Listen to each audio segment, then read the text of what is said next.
اور نہال سنگھ جب واپس آیا تو وہ 50 برس کے بجائے 60-62 برس کا لگتا تھا، اس لیے کہ اس نے جاپانیوں کی قید میں ایسے دکھ جھیلے تھے کہ سن کر آدمی کے رونگٹے کھڑے ہوتے تھے۔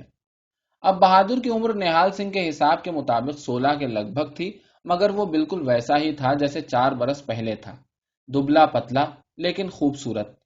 نہال سنگھ نے سوچا کہ اس کی بہن نے بہادر کی پرورش دل سے نہیں کی، اپنی 4 لڑکیوں کا دھیان رکھا جو بچھیریوں کی طرح ہر وقت آنگن میں کتکڑے لگاتی رہتی ہیں۔ چنانچہ جھگڑا ہوا اور وہ بہادر کو وہاں سے اپنے گاؤں لے گیا۔ لام پر جانے سے اس کے کھیت کھلیان اور گھر بار کا ستیہ ناش ہو گیا تھا۔ چنانچہ سب سے پہلے نہال سنگھ نے ادھر دھیان دیا اور بہت ہی تھوڑے عرصے میں سب ٹھیک ٹھاک کر لیا۔ اس کے بعد اس نے بہادر کی طرف توجہ دی، اس کے لیے ایک بھوری بھینس خریدی، مگر نہال سنگھ کو اس بات کا دکھ ہی رہا کہ بہادر کو دودھ دہی اور مکھن سے کوئی دلچسپی نہیں تھی، جانے کیسی اوٹ پٹانگ چیزیں اسے بھاتی تھی۔ کئی دفعہ نہال سنگھ کو غصہ آیا مگر وہ پی گیا، اس لیے کہ اسے اپنے لڑکے سے بے انتہا محبت تھی۔ حالانکہ بہادر کی پرورش زیادہ تر اس کی پھوپھی نے کی تھی، مگر اس کی بگڑی ہوئی عادتیں دیکھ کر لوگ یہی کہتے تھے کہ نہال سنگھ کے لاڈ پیار نے اسے خراب کیا ہے، اور یہی وجہ ہے کہ وہ اپنے ہم عمر نوجوانوں کی طرح محنت مشقت نہیں کرتا۔ گو نہال سنگھ کی ہرگز خواہش نہیں تھی کہ اس کا لڑکا مزدوروں کی طرح کھیتوں میں کام کرے اور صبح سے لے کر دن ڈھلنے تک ہل چلائے۔ واحد گرو جی کی کرپا سے اس کے پاس بہت کچھ تھا، زمینیں تھیں جن سے کافی آمدن ہو جاتی تھی، سرکار سے جو اب پینشن مل رہی تھی وہ الگ تھی، لیکن پھر بھی اس کی خواہش تھی، دلی خواہش تھی کہ بہادر کچھ کرے۔ کیا؟ یہ نہال سنگھ نہیں بتا سکتا تھا۔ چنانچہ کئی بار اس نے سوچا کہ وہ بہادر سے کیا چاہتا ہے، مگر ہر بار بجائے اس کے کہ اسے کوئی تسلی بخش جواب نہیں ملتا، اس کی بیتی ہوئی جوانی کے دن ایک ایک کر کے اس کی آنکھوں کے سامنے آنے لگتے اور وہ بہادر کو بھول کر اس گزرے ہوئے زمانے کی یادوں میں کھو جاتا۔ لام سے آئے نہال سنگھ کو 2 برس ہو چکے تھے، بہادر کی عمر اب 18 کے لگ بھگ تھی۔ 18 برس کا مطلب یہ ہے کہ بھرپور جوانی۔ نہال سنگھ جب یہ سوچتا تو جھنجلا جاتا، چنانچہ ایسے وقتوں میں کئی دفعہ اس نے اپنا سر جھٹک کر بہادر کو ڈانٹا، نام تیرا میں نے بہادر رکھا ہے، کبھی بہادری تو دکھا، اور بہادر ہونٹ چوس کر مسکرا دیتا۔ نہال سنگھ نے ایک دفعہ سوچا کہ بہادر کی شادی کر دے، چنانچہ اس نے ادھر ادھر کئی لڑکیاں دیکھی، اپنے دوستوں سے بات چیت بھی کی، مگر جب اسے جوانی یاد آئی تو اس نے فیصلہ کر لیا کہ نہیں، بہادر میری طرح اپنی شادی آپ کرے گا۔ کب کرے گا یہ اس کو معلوم نہیں تھا، اس لیے کہ بہادر میں ابھی تک اس نے وہ چمک نہیں دیکھی تھی جس سے وہ اندازہ لگاتا کہ اس کی جوانی کس مرحلے میں ہے۔ لیکن بہادر خوبصورت تھا، سندر جاٹ نہیں تھا، لیکن سندر ضرور تھا۔ بڑی بڑی کالی آنکھیں، پتلے پتلے لال ہونٹ، ستواں ناک، پتلی کمر، کالے بھنورا ایسے کیس، مگر بال بہت ہی مہین۔ گاؤں کی جوان لڑکیاں دور سے اسے گھور گھور کے دیکھتی، آپس میں کانا پھوسی کرتی، مگر وہ ان کی طرف دھیان نہ دیتا۔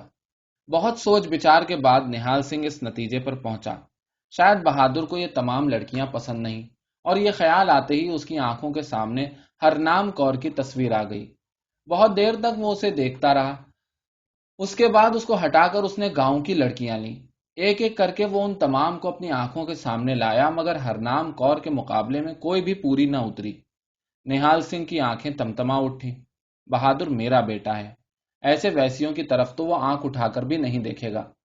دن گزرتے گئے، بیریوں کے بیر کئی دفعہ پکے، مکئی کے بوٹے کھیتوں میں کئی دفعہ نہال سنگھ کے قد کے برابر جوان ہوئے، کئی ساون آئے، مگر بہادر کی یاری کسی کے ساتھ نہ لگی اور نہال سنگھ کی الجھن پھر بڑھنے لگی۔ تھک ہار کر نہال سنگھ دل میں ایک آخری فیصلہ کر کے بہادر کی شادی کے متعلق سوچ ہی رہا تھا کہ ایک گڑبڑ شروع ہو گئی۔ بھانت بھانت کی خبریں گاؤں میں دوڑنے لگیں، کوئی کہتا انگریز جا رہا ہے، کوئی کہتا روسیوں کا راج آنے والا ہے، ایک خبر لاتا کانگریس جیت گئی ہے، دوسرا کہتا نہیں، ریڈیو میں آیا ہے کہ ملک بٹ جائے گا۔ جتنے منہ اتنی باتیں۔ نہال سنگھ کا تو دماغ چکرا گیا، اسے ان خبروں سے کوئی دلچسپی نہیں تھی۔ سچ پوچھئے تو اسے اس جنگ سے بھی کوئی دلچسپی نہیں تھی جس میں وہ پورے 4 برس شامل رہا تھا۔ وہ چاہتا تھا کہ آرام سے بہادر کی شادی ہو جائے اور گھر میں اس کی بہو آ جائے۔ لیکن ایک دم جانے کیا ہوا، خبر آئی کہ ملک بٹ گیا ہے، ہندو مسلمان الگ الگ ہو گئے ہیں۔ بس پھر کیا تھا، چاروں طرف بھگدڑ سی مچ گئی، چل چلاؤ شروع ہو گیا، اور پھر سننے میں آیا کہ ہزاروں کی تعداد میں لوگ مارے جا رہے ہیں، سینکڑوں لڑکیاں اغوا کی جا رہی ہیں، لاکھوں کا مال لوٹا جا رہا ہے۔ کچھ دن گزر گئے تو پکی سڑک پر قافلوں کا آنا جانا شروع ہوا۔ گاؤں والوں کو جب معلوم ہوا تو میلے کا سا سما پیدا ہو گیا۔ لوگ 100 200 کی ٹولیاں بنا کر جاتے۔ جب لوٹتے تو ان کے ساتھ کئی چیزیں ہوتی: گائے، بھینس، بکریاں، گھوڑے، ٹرنک، بستر اور جوان لڑکیاں۔ کئی دنوں سے یہ سلسلہ جاری تھا۔ گاؤں کا ہر جوان کوئی نہ کوئی کارنامہ دکھا چکا تھا، حتیٰ کہ مکھیا کا ناٹا اور کبڑا لڑکا دریام سنگھ بھی۔ اس کی پیٹھ پر بڑا کوہان تھا، ٹانگیں ٹیڑھی تھی، مگر یہ بھی 4 روز ہوئے پکی سڑک پر سے گزرنے والے ایک قافلے پر حملہ کر کے ایک جوان لڑکی اٹھا لایا تھا۔ نہال سنگھ نے اس لڑکی کو اپنی آنکھوں سے دیکھا تھا۔ خوبصورت تھی، بہت ہی خوبصورت تھی، لیکن نہال سنگھ نے سوچا کہ ہرنام کور جتنی خوبصورت نہیں ہے۔ گاؤں میں کئی دن سے خوب چہل پہل تھی۔ چاروں طرف جوان شراب کے نشے میں دھت بولیاں گاتے پھرتے تھے۔ کوئی لڑکی بھاگ نکلتی تو سب اس کے پیچھے شور مچاتے دوڑتے۔ کبھی لوٹے ہوئے مال پر جھگڑا ہو جاتا تو نوبت مرنے مارنے پر آ جاتی۔ چیخو پکار تو ہر گھڑی سنائی دیتی تھی۔ غرض کے بڑا مزیدار ہنگامہ تھا، لیکن بہادر خاموش گھر میں بیٹھا رہتا۔ شروع میں تو نہال سنگھ بہادر کی اس خاموشی کے متعلق بالکل غافل رہا، لیکن جب ہنگامہ اور زیادہ بڑھ گیا اور لوگوں نے مذاقیہ لہجے میں اس سے کہنا شروع کیا: کیوں سردار نہال سیاں، تیرے بہادر نے سنا ہے بڑی بہادریاں دکھائی ہیں، تو وہ پانی پانی ہو گیا۔ چوپال پر ایک شام کو یرقان کے مارے ہوئے حلوائی بشیشل نے دون کی پھینکی اور نہال سنگھ سے کہا: 2 تو میرا گنڈا سنگھ لایا ہے، 1 میں لایا ہوں، بند بوتل۔ اور یہ کہتے ہوئے بشیشل نے زبان سے پٹاخے کی آواز پیدا کی، جیسے بوتل میں سے کاگ اڑتا ہے۔ نصیبوں والا ہی کھولتا ہے ایسی بند بوتلیں، سردار نہال سیاں۔ نہال سنگھ کا جی جل گیا۔ کیا تھا بشیشر اور کیا تھا گنڈا سنگھ؟ ایک یرقان کا مارا ہوا، دوسرا تپے دق کا۔ مگر جب نہال سنگھ نے ٹھنڈے دل سے سوچا تو اس کو بہت دکھ ہوا، کیونکہ جو کچھ بشیشر نے کہا حقیقت تھی۔ بشیشر اور اس کا لڑکا گنڈا سنگھ کیسے بھی تھے، مگر 3 جوان لڑکیاں ان کے گھر میں واقعی موجود تھیں، اور چونکہ بشیشر کا گھر اس کے پڑوس میں تھا، اس لیے کئی دنوں سے نہال سنگھ ان تینوں لڑکیوں کے مسلسل رونے کی آواز سن رہا تھا۔ گرودوارے کے پاس ایک روز 2 جوان باتیں کر رہے تھے اور ہنس رہے تھے۔ نہال سنگھ کے بارے میں تو بڑی باتیں مشہور ہیں۔ ارے چھوڑ، بہادر تو چوڑیاں پہن کر گھر میں بیٹھا ہے۔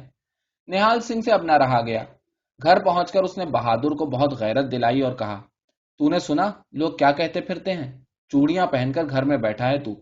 قسم واحے گرو جی کی، تیری عمر کا تھا تو سینکڑوں لڑکیاں میری ان ٹانگوں۔ نہال سنگھ ایک دم خاموش ہو گیا، کیونکہ شرم کے مارے بہادر کا چہرہ لال ہو گیا تھا۔ باہر نکل کر وہ دیر تک سوچتا چلا گیا اور سوچتا سوچتا کنویں کی منڈیر پر بیٹھ گیا۔ اس کی ادھیڑ مگر تیز آنکھوں کے سامنے وہ کھلا میدان تھا جس پر برنٹوں سے لے کر کبڈی تک تمام کھیل کھیل چکا تھا۔ بہت دیر تک نہال سنگھ اس نتیجے پر پہنچا کہ بہادر شرمیلا ہے، اور یہ شرمیلا پن اس میں غلط پرورش کی وجہ سے پیدا ہوا ہے۔ چنانچہ اس نے دل ہی دل میں اپنی بہن کو بہت گالیاں دی اور یہ فیصلہ کیا کہ بہادر کے شرمیلے پن کو کسی نہ کسی طرح توڑا جائے، اور اس کے لیے نہال سنگھ کے ذہن میں ایک ہی ترکیب آئی۔ خبر آئی کہ رات کو کچی سڑک پر سے ایک قافلہ گزرنے والا ہے۔ اندھیری رات تھی۔ جب گاؤں سے ایک ٹولی اس قافلے پر حملہ کرنے کے لیے نکلی تو نہال سنگھ بھی ٹھاٹھ باندھ کر ان کے ساتھ ہو لیا۔ حملہ ہوا، قافلے والے نہتے تھے، پھر بھی تھوڑی سی جھپٹ ہوئی، لیکن فوراً ہی قافلے والے ادھر ادھر بھاگنے لگے۔ حملہ کرنے والی ٹولی نے اس افراتفری سے فائدہ اٹھایا اور لوٹ مار شروع کر دی۔ لیکن نہال سنگھ کو مال و دولت کی خواہش نہیں تھی، وہ کسی اور ہی چیز کی طاق میں تھا۔ سخت اندھیرا تھا، گاؤں والوں نے مشلیں روشن کی تھیں، مگر بھاگ دوڑ اور لوٹ کھسوٹ میں بہت سی بجھ گئی تھیں۔ نہال سنگھ نے اندھیرے میں کئی عورتوں کے سائے دوڑتے دیکھے، مگر فیصلہ نہ کر سکا کہ ان میں سے کس پر ہاتھ ڈالے۔ جب کافی دیر ہو گئی اور لوگوں کی چیخو پکار مدھم پڑنے لگی تو نہال سنگھ نے بے چینی کے عالم میں ادھر ادھر دوڑنا شروع کیا۔ ایک دم تیزی سے ایک سایہ بغل میں گٹھری دبائے اس کے سامنے سے گزرا۔ نہال سنگھ نے اس کا تعاقب کیا۔ جب پاس پہنچا تو اس نے دیکھا کہ لڑکی ہے اور جوان۔ نہال سنگھ نے فوراً اپنے گاڑھے کی چادر نکالی اور اس پر جال کی طرح پھینکی۔ وہ پھنس گئی۔ نہال سنگھ نے اسے کاندھوں پر اٹھا لیا اور ایک ایسے راستے سے گھر کا رخ کیا کہ اسے کوئی دیکھ نہ لے۔ مگر گھر پہنچا تو بتی گل تھی۔ بہادر اندر کوٹھری میں سو رہا تھا۔ نہال سنگھ نے اسے جگانا مناسب خیال نہ کیا۔ کواڑ کھولا، چادر میں سے لڑکی نکال کر اندر دھکیل باہر سے کنڈی چڑھا دی، پھر زور زور سے کواڑ پیٹے تاکہ بہادر جاگ پڑے۔ جب نہال سنگھ نے مکان کے باہر کھٹیا بچھائی اور بہادر اور اس لڑکی کی مٹبھیڑ کی کپکپاہٹ پیدا کرنے والی باتیں سوچنے کے لیے لیٹنے لگا تو اس نے دیکھا کہ بہادر کی کوٹری کے روشن دانوں میں دیے کی روشنی ٹمٹما رہی ہے۔ نہال سنگھ اچھل پڑا اور ایک لہجے کے لیے محسوس کیا کہ وہ جوان ہے، کماد کے کھیتوں میں مٹیاروں کو کلائی سے پکڑنے والا نوجوان۔ ساری رات نہال سنگھ جاگتا رہا اور طرح طرح کی باتیں سوچتا رہا۔ صبح جب مرغ بولنے لگے تو وہ اٹھ کر کوٹری میں جانے لگا، مگر دیوڑی سے لوٹ آیا۔ اس نے سوچا کہ دونوں تھک کر سو چکے ہوں گے، اور ہو سکتا ہے نہال سنگھ کے بدن پر جھرجھری سی دوڑ گئی، اور وہ کھاٹ پر بیٹھ کر مونچھوں کے بال منہ میں ڈال کر چوسنے اور مسکرانے لگا۔ جب دن چڑھ گیا اور دھوپ نکل آئی تو اس نے اندر جا کر کنڈی کھولی۔ سٹر پٹر کی آوازیں سی آئیں۔ کواڑ کھولے تو اس نے دیکھا کہ لڑکی چارپائی پر کیسری دوپٹہ اوڑھے بیٹھی ہے۔ پیٹھ اس کی طرف تھی، جس پر یہ موٹی کالی چٹیا سانپ کی طرح لٹک رہی تھی۔ جب نہال سنگھ نے کوٹری کے اندر قدم رکھا تو لڑکی نے پاؤں اوپر اٹھا لیے اور سمٹ کر بیٹھ گئی۔ طاق میں دیا ابھی تک جل رہا تھا۔ نہال سنگھ نے پھونک مار کر اسے بجھایا اور دفتن اسے بہادر کا خیال آیا۔ بہادر کہاں ہے؟ اس نے کوٹری میں ادھر ادھر نظر دوڑائی، مگر وہ کہیں نظر نہ آیا۔ 2 قدم آگے بڑھ کر اس نے لڑکی سے پوچھا، بہادر کہاں ہے؟ لڑکی نے کوئی جواب نہ دیا۔ ایک دم سٹر پٹر سی ہوئی اور چارپائی کے نیچے سے ایک اور لڑکی نکلی۔ نہال سنگھ ہکا بکا رہ گیا، لیکن اس نے دیکھا، اس کی حیرت زدہ آنکھوں نے دیکھا کہ جو لڑکی چارپائی سے نکل کر بجلی کی سی تیزی کے ساتھ باہر دوڑ گئی تھی، اس کے داڑھی تھی، منڈی ہوئی داڑھی۔ نہال سنگھ چارپائی کی طرف بڑھا۔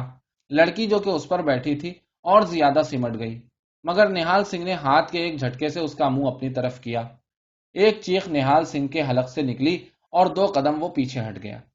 ہرنام کور، زنانہ لباس، سیدھی مانگ، کالی چٹیا، اور بہادر ہونٹ بھی چوس رہا تھا۔